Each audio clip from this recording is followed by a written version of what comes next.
Hi everybody, Craig here. Welcome to the 8th episode of my 1 vs 2 times 3 Age of Wonders 3 playthrough series. In this series, I'm playing against 3 separate teams of 2 Emperor AI per team, and I'm playing as the Draconian Necromancer, Crogar the Corrupt. In our last episode, we really brought the fight to our Archdruid opponent, Rowlar. So there he is here, our Tigran Archdruid opponent, and we actually took one of his cities from him, and in doing so we actually beat an army of 13 units with our army of 6, although admittedly we had the advantage in terms of having some tier 4 units here that are very, very strong. But we've successfully taken that city, and we're now right on the doorstep of what appears to be a very large city, and we know that he also has a city over here. So chances are we're going to have a crack at maybe his throne here in the next turn or two. We also continue to expand our empire. We also grabbed this city, which was an independent city that we're migrating over to Ghoul Goblins. And we've continued to kind of explore and expand in the middle of the map, or I guess in the middle of this portion of the map as well, with Cirrus doing some more exploring and clearing of various structures. And we're right on the doorstep of this independent city as well. So all in all, things are really going well for us at this point in the game, and we're looking very, very strong.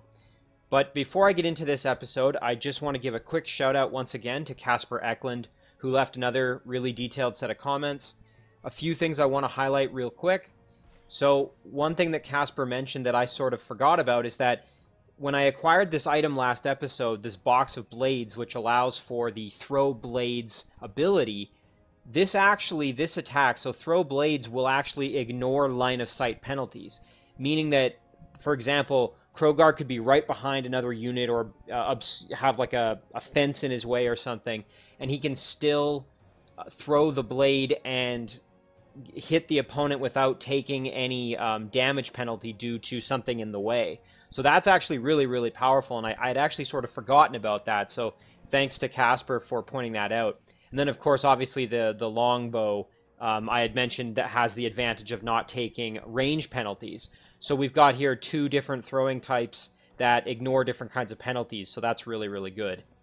And then the other thing that Casper mentioned, and I'm sort of, I kind of alluded to it here earlier, but Casper said that it's likely that one of these 2 big cities is probably going to be Rowlar's throne. And if that is the case, then I could probably just kind of steamroll my major stack here in and try and take him out in the next 1 or 2 turns. And then once that's accomplished, I have a number of different opportunities here where I could maybe go underground. So I can go right here. There's a tunnel that I'm mousing over at this point. And then we've also got some cave entrances up here that any of our other stacks could use. So with Cirrus here, we've got a cave entrance right here. And then we've also got one up top as well, which is the one that Wazul came through that this stack could go through. And the reason I'm pointing those out is because Casper had mentioned that once I've hopefully eliminated Rowlar, my next task should probably be to eliminate Dwemis, or start bringing the fight to him at the very least. And Dwemis is probably underground, as he more than likely he's a dwarf, so he's probably spawned underground, and I'm guessing probably somewhere near Wazul's throne, which is here. So he's probably somewhere maybe down here in this area, but who knows. But I need to start exploring and investigating that. And I fully agree with Casper on this one. A Theocrat does pose kind of a bit of a problem for me, as I'm a necromancer, and kind of the holy versus the undead sort of set up there, with lots of spirit damage coming my way if I go to war with him. And the longer I let him build up, the more painful that's potentially going to be. Although the Necromancer does have some ways to counter that, which maybe we'll get to see if I come into contact with him. In any case, thanks again to Casper for those suggestions and comments. They're always really helpful, and I totally agree with them as well. In this case, I think he's made some great points. So, let's end our turn here, as we had basically gotten to the end of our turn last time. So we're going to flip that over, and I now kind of have to think about how I'm going to proceed here. So I've got Crogar's stack sitting here. Very, very powerful, as you can see here. We've got our tier 4 Revenant Titan, and a Bone Dragon as well, which is, both of these have gold medal. Our Titan is actually a champion already, champion 1. And then we've got gold medals here on our other units, so we've got another caster with heal undead to help support Crogar and keeping everybody healthy, and then our Raptor and our Flamer. So we're going to use this stack, and I think we're going to basically just charge right in here. I think what we'll do is we'll actually move our way in, grab this watchtower so we can get a better view of what's going on in this area, and then we'll continue to kind of push forward and really try and take out Rowlar and his throne if possible. And then with Cirrus up here, so there's a few things we want to do. We want to take out this spawning structure here, this Eldritch Pit. We want to grab this city here and take it over. And then we also want to grab this Raven's Keep and loot that for hopefully some really good items or a nice reward. Once all of that's completed, I think we could probably then head underground. I think that's probably going to be the plan. I mean, there are a lot of juicy structures down here. We've got a level up here for all of the stack, if I can beat whatever's there. Quarry, but then we've also got this dungeon, which could probably yield some good rewards. But I think I am going to probably go underground because I want to start pursuing Dwemis, and I'm really inclined to believe he's underground, as I haven't seen any sign of him above ground, and because that was Wazul's partner, chances are they're going to spawn close to each other. They're going to start the game close to each other, so that would mean he almost certainly has to be underground. I don't think there's any other way that could be. So we finished Enemy of the Faith, researching that, and we'll wait to pick our research till our turn is getting to be over, so we can apply the bonus knowledge that we gain from doing combat here. So we've got Embrace Darkness, so I'm going to cast that on our Archon Revenant Dwelling here.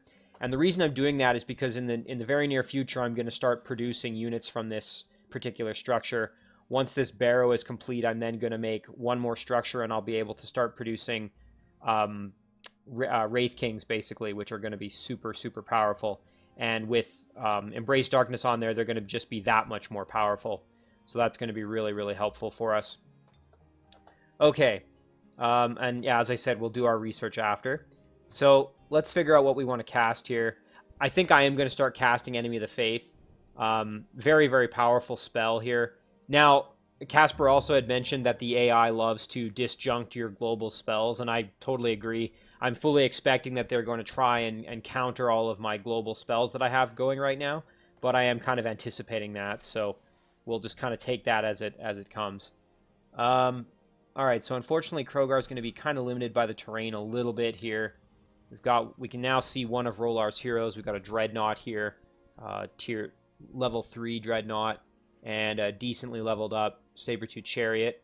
So nothing too crazy there, and we've also got a Tomb, which we could raid eventually and get maybe some more friends. We do have this Banshee, which we were kind of using as a bit of a scout here. I think we'll just kind of stick to the water here so we can see what we're doing.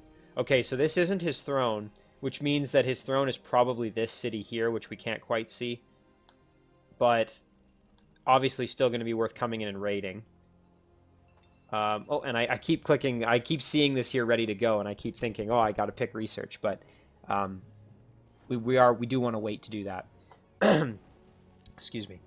So, yeah, so that's Crogar's turn. Now let's take a peek at these units that we had left behind. So we had grabbed this Blight Doctor and Cadaver with Ghoul Curse, so I think we will move over, and then we obviously summon that Cadaver.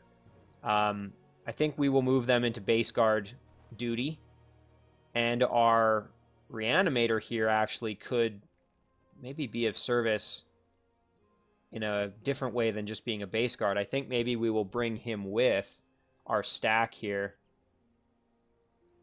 Yeah, just to have another unit there to back up Crogar. And now let's pick what Cirrus is going to do. So we were able to grab this Halfling Deathbringer via a Greater Reanimate Undead when we cleared this tomb, which is really, really good. We want to send that up to join the stack up here, and I think we're gonna do that. Unfortunately, we don't have enough movement to get to those haste berries, so we'll just go here, and we will actually group up this sorcerer with. And we did take this city last turn, which is really good for us. So we now have control of it as a goblin outpost here. So we will start working on growing this outpost. So we'll do a Harvester's Guild first of all, because obviously it's just a tiny little thing. Now we do have the advantage of getting a little bit more population because we're goblins, and we do have the first racial governance upgrade selected here. We're actually getting some income in terms of population from those tiles, and you can see that there, which is quite nice for us. So that's really, really good. And we're also getting Mab's Boon because we migrated this, so we're getting the advantage of extra gold income, extra production, and extra population growth. So that's really going to help us grow that quickly. Mab's Boon we researched a few turns back. So now we got to decide what are we going to do with this stack, and we've also got this Nightmare coming in. I think what we'll do for now is we'll just have the Nightmare act as a base guard, and we will start clearing out some of these structures because they are kind of ripe for the picking right now. Let's go clear this one out. It's kind of right here. We can grab that one. So we will send our Raptor in, and we're going to do the battle because we really want to get some experience with both of these heroes, and we also want the extra evil points, obviously. I mean, we're already the prime evil, but never hurts to just keep getting some evil points. Kind of solidify that. And that way, too, if I ever want to do something good for a change, I don't have to worry as much about it basically hurting my, you know, dropping me down a tier or something like that into the less evil category. I don't want that to happen. So I would like to bring in these Elder and have them enchant, or I shouldn't say enchant, have them cast Dragon Ancestry on the Raptor, which I'm going to do there. And then what I'm going to do is I'm going to have the Raptor come in and act as a bit of a guard there, so that these ogres kind of have to go by the Raptor there, and that'll hopefully keep them from charging in and beating anybody up too badly. And now we will light up this Kobold unit. There we go, and get the kill. Perfect. We'll light up these Dread Monkeys as well while we're at it, and get the kill there. That's perfect. And then I think we will just kind of hang back and see what happens here. So I'm expecting the Ogre's just going to... Oh, okay, so they decided to kind of try and flank around a little bit. That's totally fine. Now we can blast the heck out of them with fire damage galore. And we even got an Immolate, which is excellent. And then we might be able to get the kill. There we go. Perfect. And I want some experience with our Warlord hero. There we go. And then we can get the kill with our Toadstool Fairy unit. Perfect. So that's done. We do get a boar and some gold. I'm actually going to take the boar and actually send the boar in. No, you know what? I'm going to use the boar as a scout. And this harkens back to a comment from a few episodes ago. I really need to work on my scouting. So, okay, and look, we found some gold, so that's good. We could even embark and go grab that gold over there once we've maybe grabbed this. So we'll use this boar just as basically a throwaway scout. That's, I think, how it's going to be the most useful to us. So we'll clear out these structures, and then once we've done that... Oh, and there's a... Yeah, I think we'll go through this cave entrance after we've done that, perhaps. Alright, let's see what else we need to do. So now I think I've been kind of putting it off. I do have to figure out what the heck I'm doing with Cirrus here and how I'm going to best go about this. So I would like to clear this structure out, but I also want to get control of this city. I think what I'm going to do is I'm going to move in, get control of the city, because that's going to get it in our domain faster. And then, once I've done that, because it's going to take a couple of turns to get this into our control, so the faster that happens, the better, I'll clear out the Raven Keep, and then I'll move up and clear this out. And then once I've done that, I'll head back up and go underground, I think is going to be the plan. Real quick, though, if we look at underground, so that's where the cave entrance leads to. And I actually had a Lost Soul here that was doing some exploring, so we will continue that just while we're at it. Oh, and we've got a Goblin City there. So that's a city that used to belong to Wazul, and we can now see the edge of its domain. So we'll keep exploring down here. And let's go back up. So now with Cirrus, yeah, we're going to move in here. We are going to clear this out. We're going to take this city. And I'm not particularly interested in any of these units. Maybe the Jesters, just because they're a ranged unit. So for city guard duty, having a ranged unit's kind of nice, obviously, especially if you end up with walls on your little city.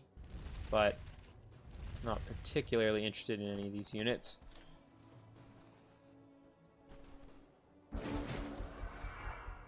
So this battle's going to be pretty one-sided, as you can kind of see. We've got nothing but little tier 1 units, basically, that are just going to get steamrolled here by our colossal force. There we go. So we'll bash those adventurers. Blast them. Oh, and they got saved by Lucky. Isn't that interesting? We did get a curse, though, which is going to help us potentially with... And there we go, now they died. So we got a curse on these Jesters, which might help us if we try to Ghoul Curse them here.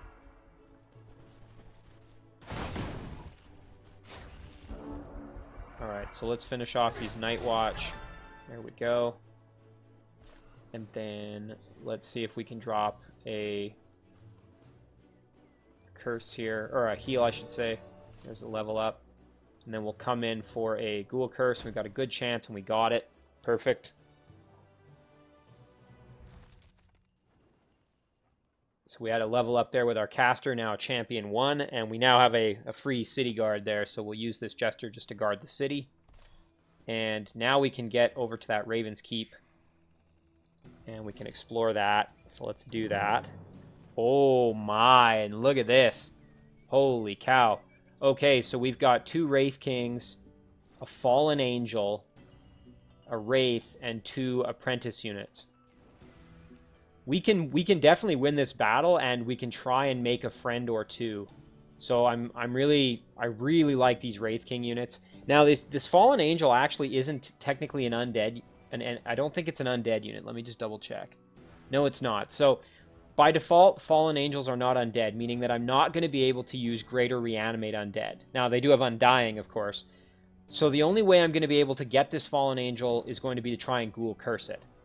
The other units here, so the Wraith Kings and the Wraith, I would be able to use Greater Reanimate Undead on, or Control Undead if I can get close enough to do that. So we're going to see if I can maybe pull off something incredible here to get a few extra units on our side. This is going to be kind of tricky. And once again, this Mass Curse is not affecting us because we are undead and proud of it. We're going to drop a heal. There we go. And we're basically just going to kind of block up these little arteries here. I mean, it's not going to matter because these units are floating and incorporeal. So they're going to be able to kind of bypass a little bit, even if we've got it choked up.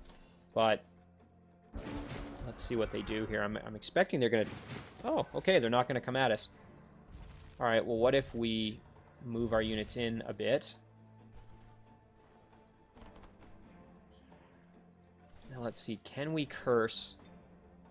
So the Fallen Angel is immune to curse. I sort of expected that. We will try and just throw a curse for kind of aggro purposes. There we go. Let's see what happens here. Okay, so they're trying to dispel that. Okay, so we're getting a Wraith King v Wraith King versus Archon Revenant Titan battle. I don't think the Wraith Kings are going to fare too well in that affair, but we'll let that happen a little bit. Okay, we'll blast the heck out of them there. And then I think we'll actually move in and see if we can get the kill. Not quite. Do we have any other elements? No, we don't. And that reminds me, I was going to send, I think I mentioned this in a comment response to Casper Eklund's set of comments, but I should probably send the one of the ranged items that I have with Crogar over to Cirrus, so he has another option for a ranged attack besides Black Bolts. That would probably be a wise move. Now, I do have to be careful. I don't want these Titans to go down, because if they do drop, that means that I'm going to have to be careful. I didn't think about this, but this Fallen Angel could come in and start wailing on Cirrus, although Cirrus has such good defense, I don't really have to worry too much about that. Thanks to all of his items that he's acquired. Okay, so it went for my casters there. Alright, so... Well, we've actually got a pretty strong chance of getting that Ghoul Curse. Now, if we were to turn undead... Okay, right, and it's not undead, of course. But yeah, we've actually got a really high chance there of that working. And we can't curse. I'm just trying to see if there's any other effects. I don't know if it'd be immune to despair or not. Okay, let's finish off these Wraith Kings here. You know what? Let's give it a try here and let's see what happens. You know what? We'll Shadow Step in behind. Just to kind of... Oh, and of course, I totally forgot this, but Total Awareness means that the Fallen Angel can't be flanked. Yeah, so that was kind of useless, but that's okay. Let's see if we get it. Oh, immune. Dang. Again, always worth trying, but that would have been really sweet if we'd have gotten it. We actually had a decent chance to get it, too. That's a bit of a disappointment. Oh, well. And, yeah, these Reanimators can go toe-to-toe, and I think they'll be just fine. If they go down, I can always revive them if need be. Not really a big deal there. There we go. So now let's see what happens down here. Okay. Yeah, geez, is that a shame. I was really hoping we would get that. So, Undying now. So I'd like to step aside here, move in, and I will grab one of the Wraith King units to have. And let's finish off that unit. Drop a self-heal. And we can send in our Titan there to do some extra damage. You know, one thing I never thought of, I'm not sure if once this Fallen Angel comes back from the dead, if it still would be immune to Ghoul Curse. And that's something I'm not going to probably get to test because this unit's going to attack me and die. But I just thought of that now, and I'm actually not sure. If anybody knows, please comment in the comments section. I would love to know if once this unit comes back from being, and I'm going to use air quotes here that you can't see, dead, if it comes back from this Undying, is it still immune to Ghoul Curse? That would be really interesting to know. And there we go. So we did get a Wraith King unit, which, again, one of my favorite units in the game. Especially once I get Healers of the Dead, and that's because the Wraith King is a support unit, technically. Ooh, okay, so we got some spells here. Or one spell. Disintegrate. Fires bundles of destructive energy that dissolve all matter they come in contact with. Attempts to destroy target enemy unit. If it fails, the unit still takes 25 damage. Wow, that's pretty good. Now, we could sell this for 400 gold, but we're also getting some casting points, which would be kind of nice, and would probably speed up the casting of this. So I think we'll just take the reward. Yeah, so that did speed it up by 1 turn, which is quite nice. And, oh, I'm a big fan of these Wraith King units. They have so many good things going for them. Life Steal. They inflict Brain Rot, which is great if you're fighting heroes. They can go through walls because they're floating and incorporeal. They have Pass Wall right here. They're dedicated to evil, which actually benefits me as a Shadowborn because I will get eventually some upgrades that affect units that are dedicated to evil. They have physical protection, 60%, blight protection, 100%, frost protection, 40%. Like, they're just really, really good units. And then because I have Healers of the Dead and they're technically a support unit, I get Heal Undead with them. So they can maintain a stack, and they're also, like, pretty decent upfront fighters once they level up a little bit. So just an all-around excellent unit, especially when you're playing, again, in my opinion, as a Necromancer. Okay, so we've now got this little halfling city. What to do with it? We could leave it as halflings and just migrate it. I actually think I'm going to migrate it to Ghoul Draconians, however, even though that's going to take one extra turn. I just want some more Draconian cities for additional race governance, I think. So now we'll move out of there, and we're going to head up, take this out, and then go underground, I think is going to be the plan. And that little guy's going to guard that city, and this Wraith King we'll figure out what to do with him next turn, I think. So let's do our research now. So we have 66 extra knowledge to spend. Not going to make much of a difference. Let's see. Greater Disjunction. This one might be kind of nice to have, because if anybody starts casting any spells on us, we do want to be able to get rid of them before they start affecting us. I also wouldn't mind getting Phylactery just in case Crogar gets taken out, especially because he's currently going to be fighting with Rowlar there. And that would allow me to basically take some more risks without having to worry about. So just to refresh everybody's memory here, the Phylactery, what it does is that once I have that researched, if Crogar goes down and I still have control of my throne city, then what'll happen is that he'll respawn in one turn, he'll keep all his items, and my research and spell casting won't be affected while my leader is in the void. So basically, I take almost no penalties for having Crogar go down, except that the stack he's leading will obviously have died. So that might not be ideal, but really it's a great kind of get-out-of-jail-free card if your leader happens to go down. And if anybody remembers, in the first, I think it was in the second or third episode, I actually did lose Crogar, so and that put me back a couple turns in research. So anyway, decent thing to have. But I think we're going to go for Greater Disjunction, anticipating that, you know, as I'm saying that, I'm kind of seeing Seed of Distrust here. Yeah, no, I think we're just going to go Greater Disjunction. That way, if anybody starts casting any spells on me, I have a better chance of getting rid of them, basically. Oh, and this is something Casper had mentioned, actually, is this Warlord's Command in this city. I'm actually going to get rid of that. We're going to sell that, and it's actually going to generate more income than just doing merchandise, because merchandise would give extra gold, but this will give me 50 gold, so we're going to do that. We're going to sell that off, and that way we'll get a little extra gold income from that city. And we've got 250 gold currently. And you know what? That actually would be enough to do an Arcane Item Forge.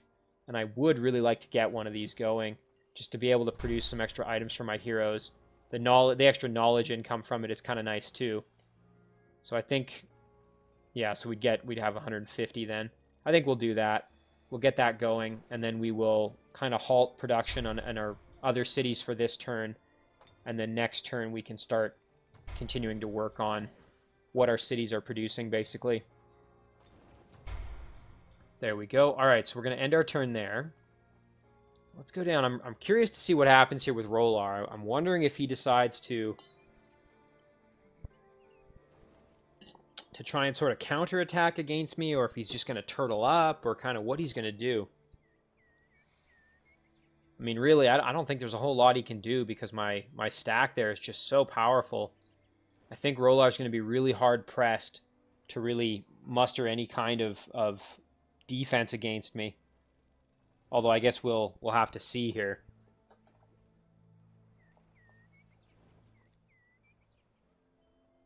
And then, you know, I haven't obviously been at all to the to this side, to the right side of the map here at all. I've really only operated kind of on this left side.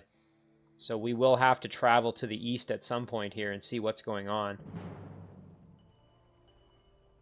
Oh, and this this shaman's going to come after my Banshee. All right, let's do this battle. I might be able to kind of just kite away from him. The only problem is, of course, this shaman has poison bolts, but the beauty of being undead is that I think, yep, I'm 100% immune. So in order to hit me, the shaman is actually going to have to get physically right up to me. So we can probably kind of kite around and maybe survive this battle and keep our scout going. So let's see here. Can we... Suppose this would be another opportunity for me to maybe try out this Disintegrate spell, but I don't want to waste the casting points on it just at this point, so Ooh, and I might have kind of backed myself into a corner here. Let's see what he... Okay, perfect. We can get away, I think. Ooh, maybe we can't, though. Oh, unfortunately we can't. Yeah, so the Banshee doesn't have... yeah, that was a mistake on my part. I mean, again, it's not a big deal. I don't need this Banshee or anything, but would have been nice. He's going to try probably and entangle me here. Let's see. Oh, he just went for a hit. That was kind of an interesting choice. Let's see if he tries to entangle me.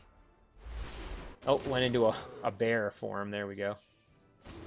Alright, well, we knew we were going to lose that battle as soon as that happened, but yeah, those shamans have pretty good mobility there with 32 movement, so it's kind of tough for me there, and I didn't play that as good as maybe I could have, but that's alright.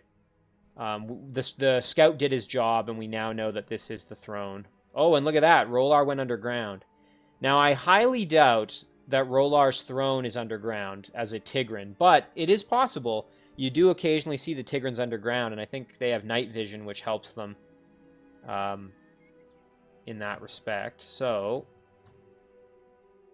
they do sometimes, you'll find Tigran cities underground, so I guess it's not that outlandish. But I'm gonna bet that this is his throne, because when I initially scouted here with a Lost Soul, I saw a pretty large Rowlar's domain here, and that was many turns ago back near the beginning of the game, so I suspect that's his throne, but I guess we'll have to wait and see. So we'll cast Enemy of the Faith, which is going to help all of our units with Devout Slayer and Support Slayer, so if we come up against any support units, that's going to be really helpful. And actually against Rowlar, that's going to be really nice, because it's going to affect our battles against his shamans, because the shamans are support units. So let's take this watchtower over. We will kind of charge in here and just, you know, we could even try and grab one or two of these units just to have a few extra soldiers here for our little stack.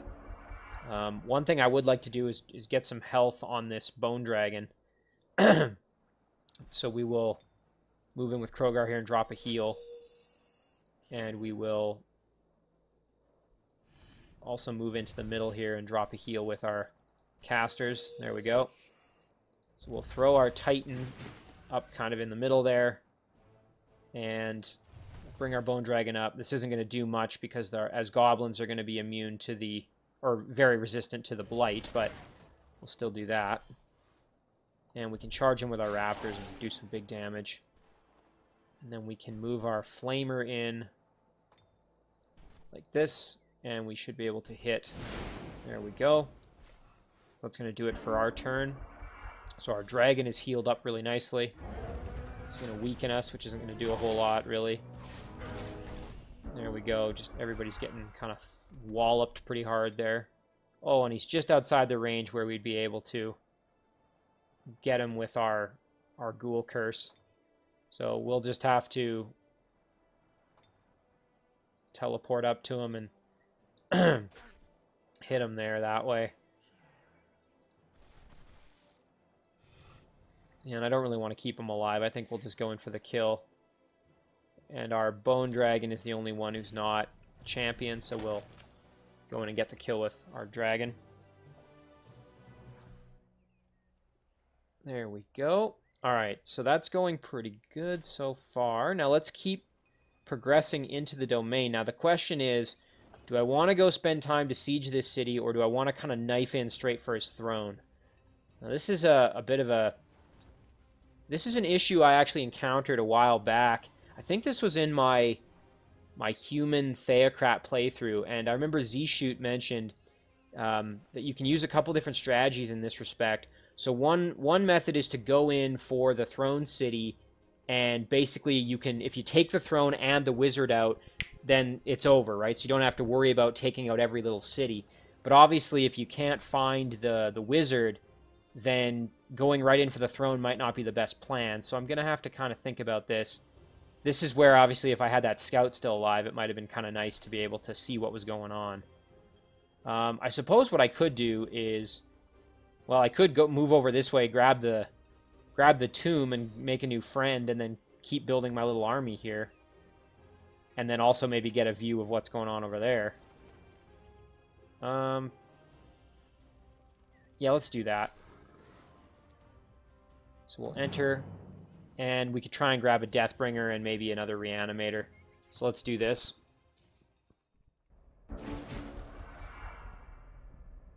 Normally I wouldn't clear these structures right on the doorstep of my enemy because obviously they could take advantage of the bonus of it for a couple turns if their city decides to grow. But in this instance, I'm not really that concerned about that, and frankly the power of getting another one of these units, like a Deathbringer or something on my side, is pretty massive, so the benefit of that kind of outweighs any potential risk of, you know, giving them a little bit of economic benefit, so I'm not as concerned about doing it. Okay, so we want to just basically lure them into kind of attacking us here, I think. Alright. So we'll keep our hero and our ranged units back. And there we go. That's kind of what I was expecting. That's why I kept the units kind of flanking my hero. I don't want Crogar getting pinned down by that Deathbringer. So I kind of had them flank him on either side there. And so now we just have to deal with this Deathbringer. So we'll light up the Deathbringer with some damage there. We can turn around, do some damage there, and now we will make ourselves a brand new friend. So we now have a High Elf Deathbringer. The only thing I don't like about High Elf Deathbringers is that, unfortunately, they end up having not total immunity to Blight damage because they're a High Elf with Blight weakness. So that kind of, I find that really, really annoying when I'm playing any Elven undead units. But there are some benefits as well, so not the end of the world. Just a minor annoyance. Bit of a sort of nitpicky thing for me. So we'll send our dragon in to just kind of deal with as many of these units as we can. There we go. Yeah, I'm expecting a flank attack there from those hellhounds. Oh, okay, they went for my... Well, that was kind of a strange choice. So this is a human reanimator. So yeah, let's try for a control undead here. Oh, and it failed. Kind of unfortunate. I was hoping to grab another reanimator as well, but no matter. So can we get the kill here? Yes, we can. And we can take care of this. And this. We can light up those cadavers a little bit. Oh, and I forgot about that happening. I probably should have killed the cadavers rather than... Although it's not going to matter, really. We've already used our heals, so now it's just a matter of maybe grabbing some extra experience. So we'll use our Bone Dragon here. There we go. Perfect. Ooh, a Flame Tongue Sword. So this sword, you get Overwhelm and +3 fire damage in melee. That's pretty good. So Overwhelm, you would do 3 extra physical damage against pikemen and shielded units. That's definitely not bad. 300 gold, though, is pretty enticing.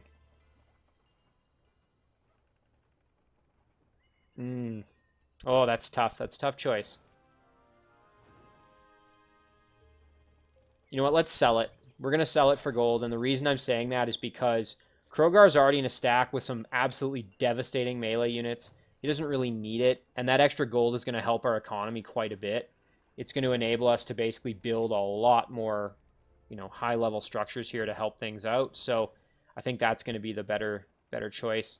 And we're actually going to hurry that Arcane Forge because that's not really going to cost us too much. And so now let's do a bit of production stuff here with that extra gold that we have. Ooh, it would be nice to clear out this...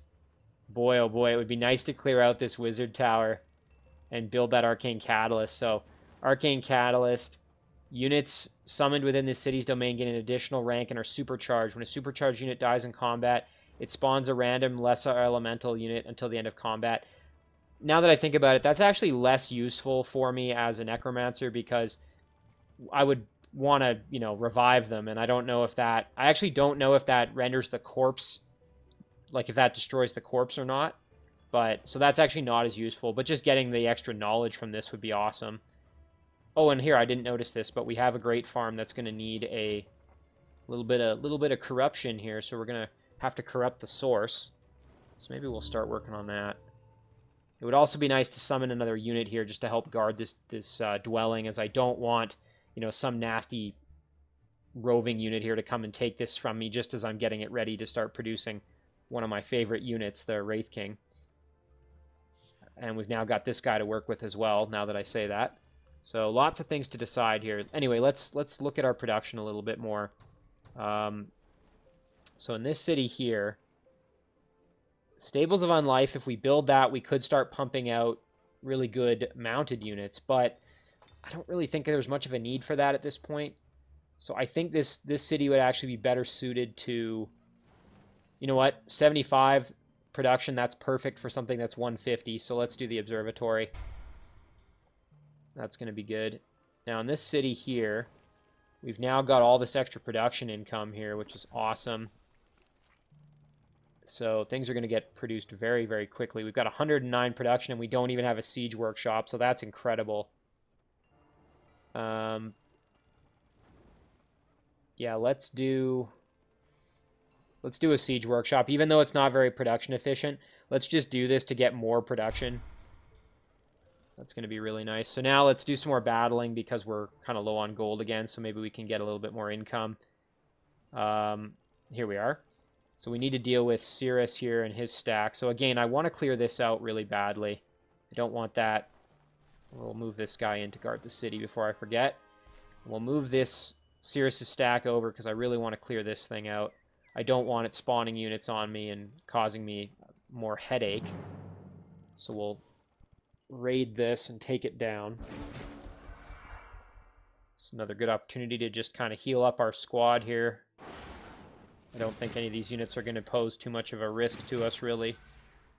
Just a bunch of little tier 1s. The only danger is that obviously they could shock my units. But let's go in and wail on this air elemental here.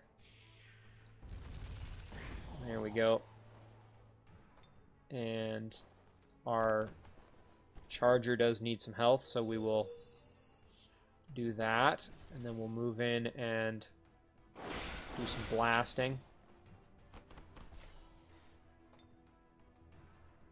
And let's see, can we get the kill? Ooh, we got some bad rolls there, and we did not.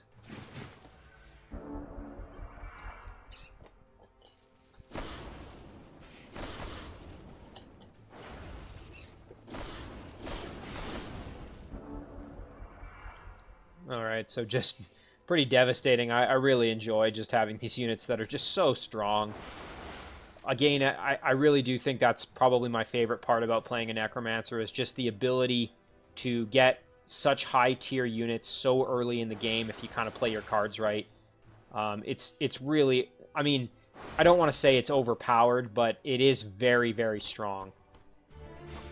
There we go. And again, if you kind of know what you're doing with it, you can really just absolutely dominate in games, because your ability to get these items so early is just so nice. Again here, same kind of situation where I've got a hero with a really strong stack. I'm not too concerned about the hero's ability to do melee damage, and that extra gold, even though it's only 113, that might be another couple structures we can build, so I'm going to do that. I'm just going to sell. It's always kind of a tricky choice. There we go. But anyway, yeah, man, I love that ability of the Necromancer to get those really high tier undead units on your side very, very quickly. I just think it's super, super powerful.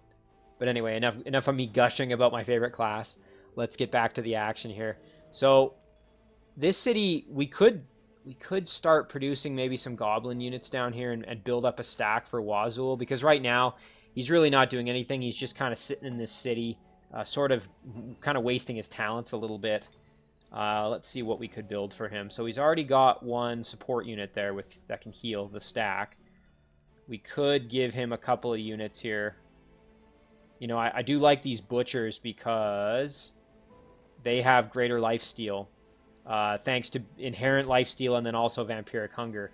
Were I to cast Embrace Darkness on this city, they would actually even get another buff to this and have just unreal life stealing.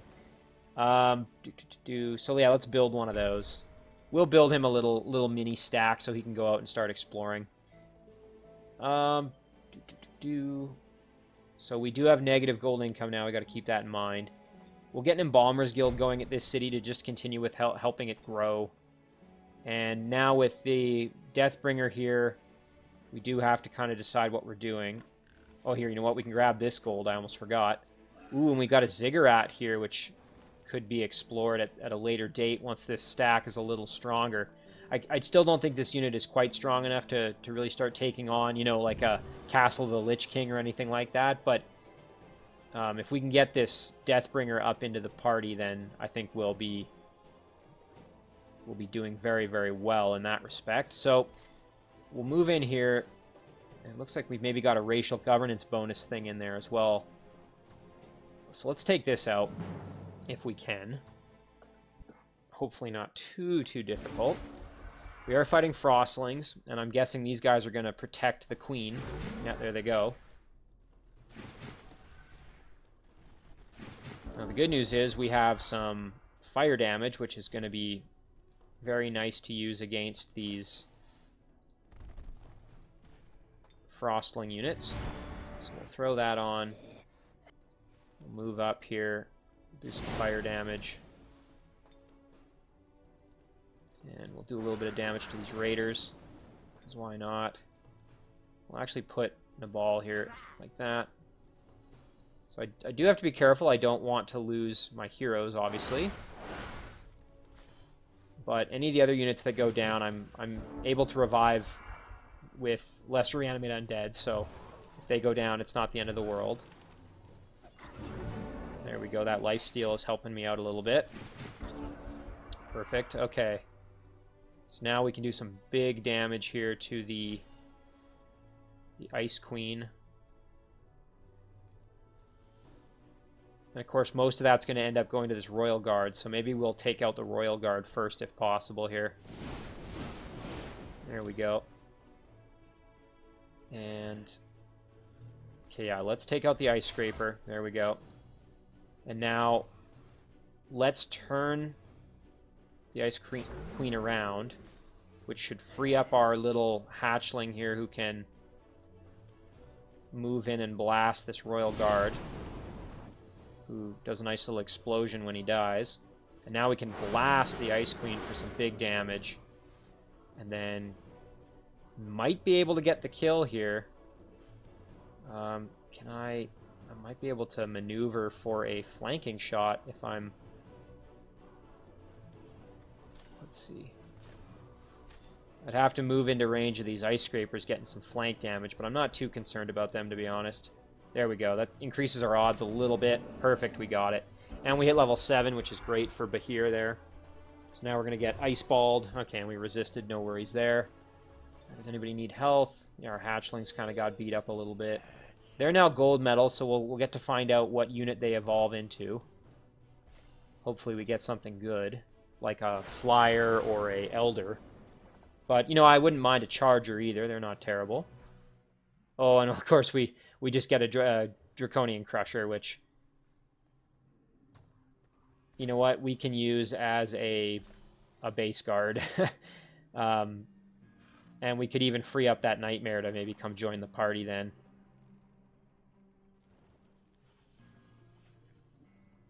Yeah, there we go. So now we've kind of did a little switcheroo there.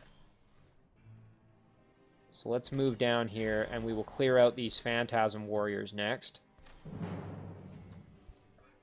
Oh, you know, I should have done Bahir's level up. That's okay, though. I mean, we're going to just be able to do this battle, and then I'll do it after. But sometimes I get in this kind of battle mode, and I sort of forget that my heroes need a little bit of TLC sometimes when they have just done battles like that.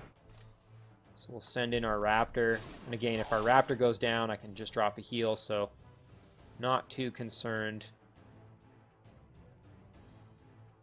So having all these units with magic damage is really nice for this battle.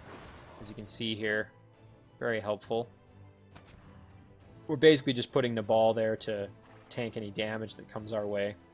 We'll leave our Nightmare kind of back. Okay. So there we go. They're going to take some hits. And that's okay. We'll move in and heal them if possible before this battle is over. Right, let's do a flank hit. There we go. And yeah, unfortunately our elders are not in range to be able to drop a heal. Nightmare is kind of in the way here. We can still do some big damage though. We can send a ball in to get a kill. There we go. Now we can actually move ourselves in, do a nice big heal on our raptor, who can then finish off that phantasm warrior. And just like that, that battle's taken care of. No problem there. A little bit extra mana. Okay, so over here we've got some goblins defending a sage hut, which visiting units receive racial governance XP. So that would be kind of useful for us. Could definitely do that. So this unit's pretty much out of movement because of that nightmare, but we could take one more step towards it, so why don't we do that? And we'll do the here's level up before I forget. So we'll do Greater Reanimate Undead because it's just such a powerful ability. There we go. So now we can revive tier 3 units, and we also basically get another reviving for any tier of units, so that's really good to have. And we also had Nabal level up here at he's at level 6. And I think I'm going to save this for level 7 when I think he gets Blood Brothers, I think it's called. Where all units in the stack get Spirit Protection and Mind Control immunity. So I'm going to save it for that. We'll send Crogar over this way, and I'm kind of betting on this being his throne, and I'm going to push for it, I think. So we'll send this guy in. He can join the Deathbringer here in the stack. All right, so we've got this Goblin City, which we can kind of zip through, and if we come up, there we go. That's where that is. Perfect. Okay, so. Yeah, if we can actually send, once we're done clearing this, grabbing this, we can go underground and grab that Goblin City there. That'll probably be a good choice for us. So now we've got this Wraith King unit here, and we got to decide what to do with him. It might be nice to do a bit of scouting in here, but I obviously don't want to send a really strong tier 3 unit in to do that. And Cirrus has already moved, so I suppose we could send him up here to join these other units that are kind of all doing different things over there.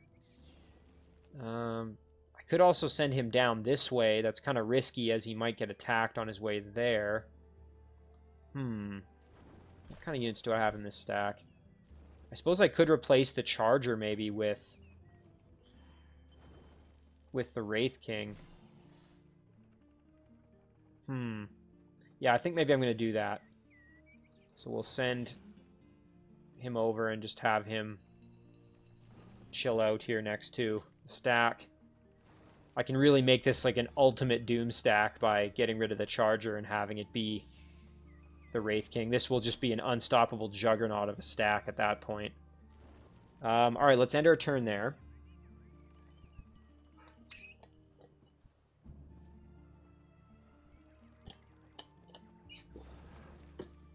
Okay.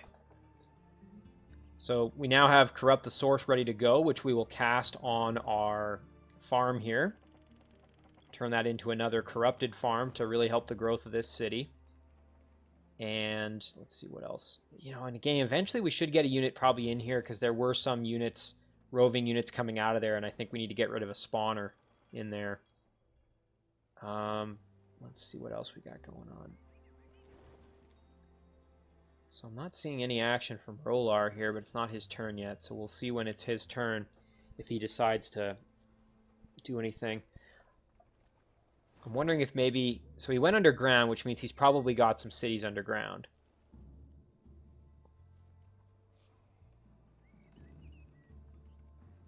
You know, in retrospect, what I probably should have done, rather than doing Corrupt the Source and worrying about these little piddly things, I should have probably summoned a scout.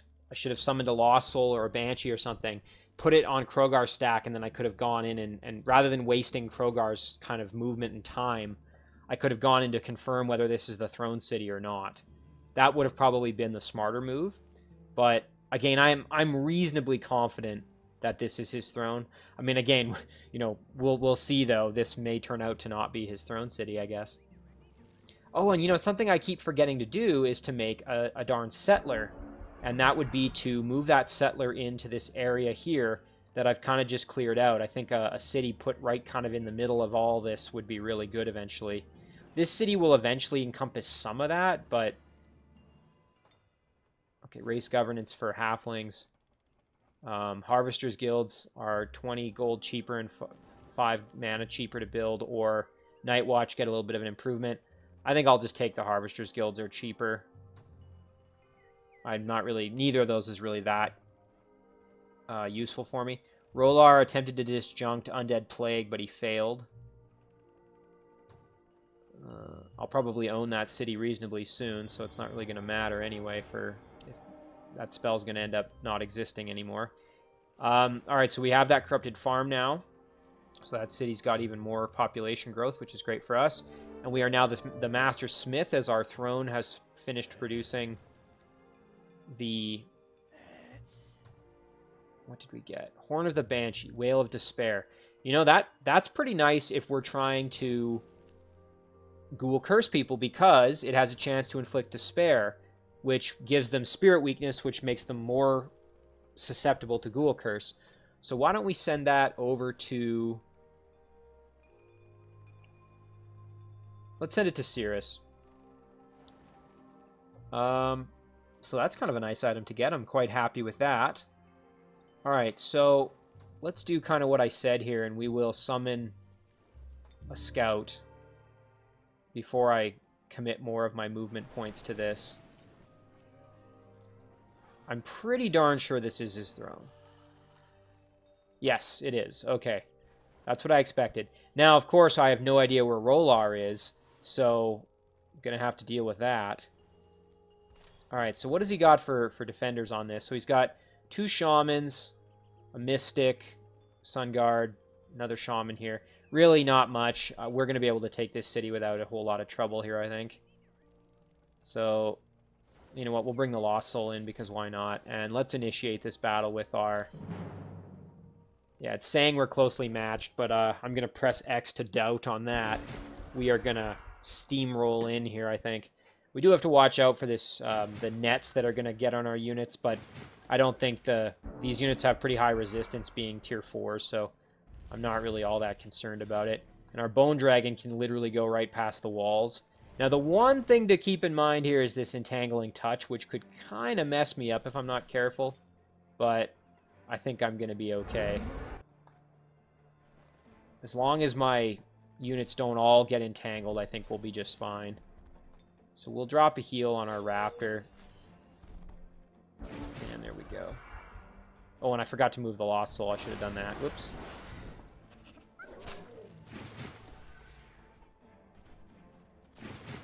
Alright, so he's moving his units over to kind of adjust for my units coming in here. So we'll send in the Titan, I think.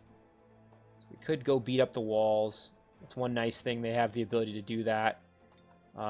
Technically, this unit's a giant, which is kind of funny. Obviously, based on the stature, you'd sort of guess that. But we have wall crushing as a giant, so we can attack those walls if necessary. I think we'll just move in for the gates here.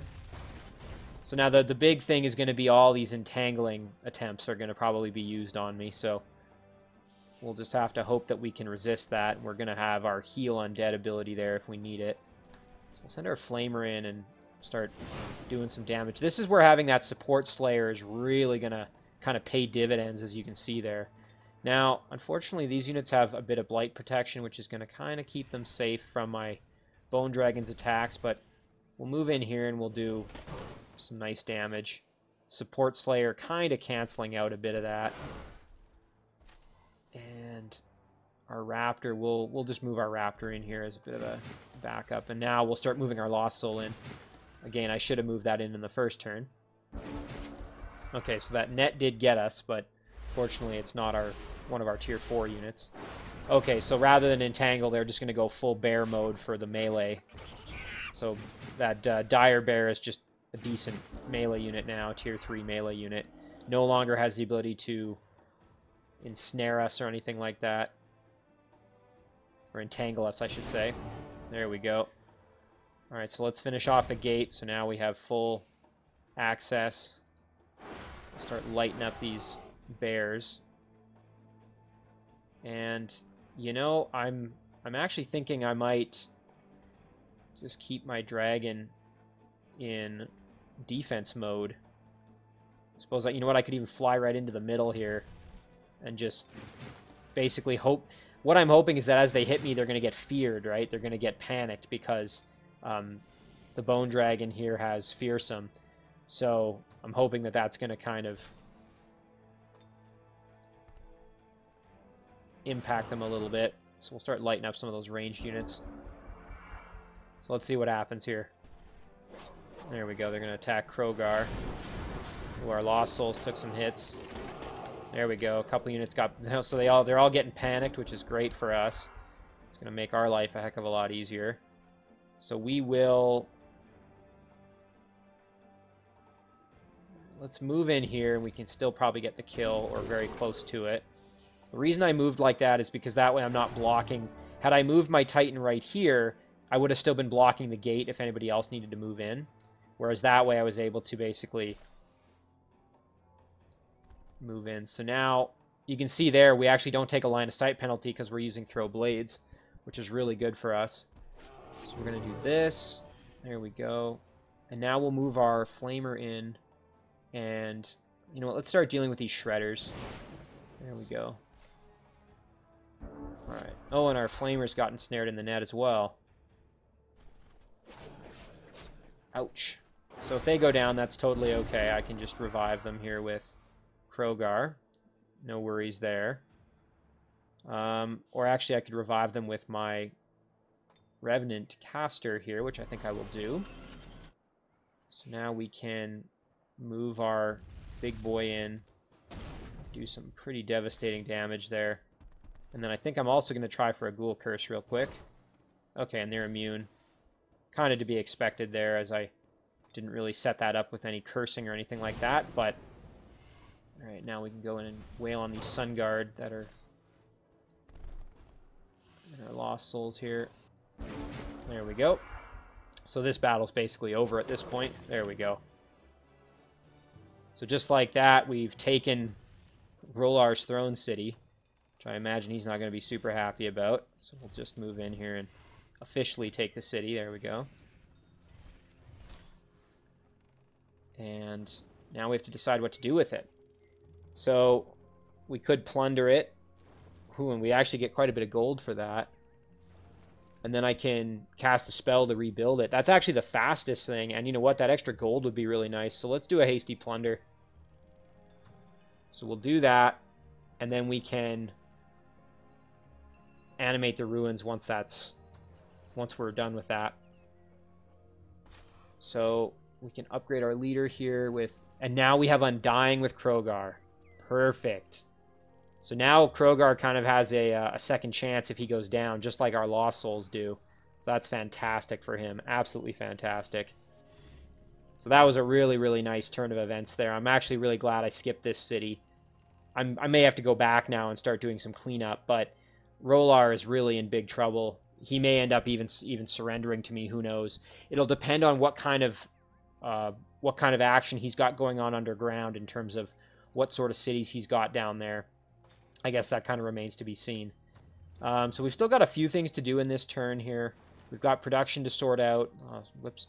We've got production to sort out. We've also got to deal with Cirrus here. But I think we will call this an episode here. That's kind of a good place to end, where we've just taken Rowlar's throne. Boy, it's nice to see that red starting to spread around the map here a bit more. So that's looking really good.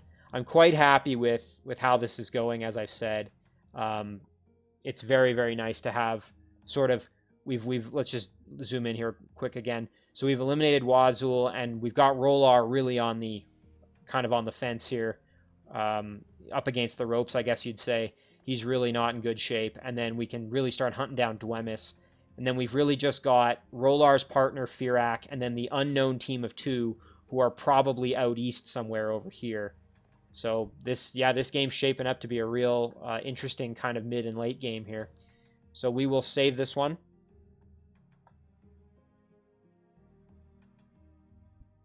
And you know, I keep saying it at the end of every episode, but I need to get up to Havbor and take that city as well. All right, so we will save this one, episode 8. And as always, guys, thank you very much for watching. I'll see you in the next one.